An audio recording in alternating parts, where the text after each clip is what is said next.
Bonjour et bienvenue à tous à ce survol de l'iOS 4, le nouveau système d'exploitation de Apple pour les produits iPhone 3G, 3GS et pour les iPod Touch de 3e génération ou pour les chanceux qui sont allés du côté des États-Unis pour votre iPhone 4. Ne perdons pas de temps et voyons ça de plus près dès maintenant. Notez tout d'abord que la révision de l'iOS 4 a été faite sur le iPhone 3GS. Vous ne serez pas déstabilisé par les nouveautés offertes par l'iOS 4. En fait, pour la première que vous rencontrez, si vous êtes propriétaire d'un iPad, vous ne serez qu'heureusement surpris du fait que maintenant, votre iPhone vous permet de mettre un arrière-plan de votre choix dans votre écran d'accueil. Pour y arriver, tout ce que vous avez à faire, c'est aller dans l'option fond d'écran. Vous verrez les deux fonds d'écran qui ont été assignés à votre écran verrouillé et à votre écran d'accueil. Cliquez dessus. Ensuite, vous choisissez une photo dans votre pellicule. Vous la sélectionnez et vous cliquez sur Définir. L'iPhone vous proposera de définir votre écran verrouillé, d'accueil ou les deux avec la photo que vous aurez sélectionnée. Si vous décidez de choisir la même photo pour les deux fonds d'écran, vous n'avez qu'à peser sur la troisième option. Ensuite, ce que vous pourrez faire, c'est enfin mettre un peu d'ordre dans vos applications, car iOS 4 permet de créer des dossiers.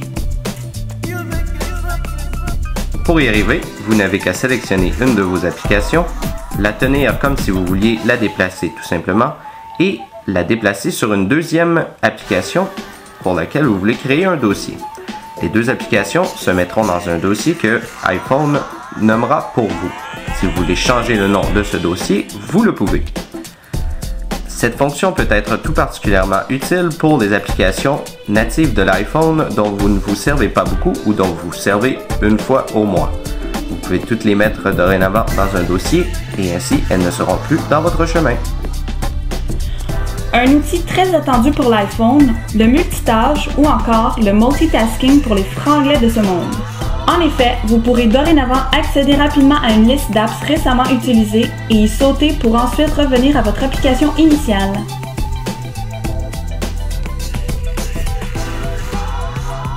Pour y arriver, tout ce que vous avez à faire, c'est double-cliquer sur le bouton central. Vous aurez accès aux applications que vous avez utilisées il y a peu de temps et celles-ci, pour la plupart, seront à l'endroit où vous les avez laissées. Auparavant, vous accédiez à votre menu iPod en double-cliquant sur le bouton central. Dorénavant, c'est en glissant votre doigt vers la gauche dans le menu multitâche que vous pourrez y accéder. L'application Mail détecte dorénavant les dates et les numéros de livraison inscrits dans un courriel. Si vous cliquez sur une date, l'iPhone vous proposera de créer un événement à cette dernière dans votre calendrier pour vous rappeler ce dernier une fois la date arrivée. Un des changements les plus incroyables de l'iOS 4, c'est qu'il électrise l'appareil photo. Plus besoin d'attendre quelques secondes entre chaque photo. Une fraction de seconde est nécessaire maintenant pour prendre une photo et répéter l'opération.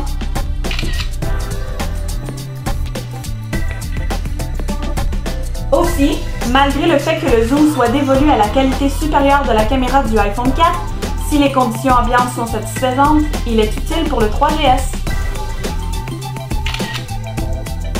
C'est ce qui conclut ce bref survol de l'iOS 4. N'oubliez pas de nous suivre sur notre blog. On va vous montrer comment ça marche. C'est bon ça? C'est bon.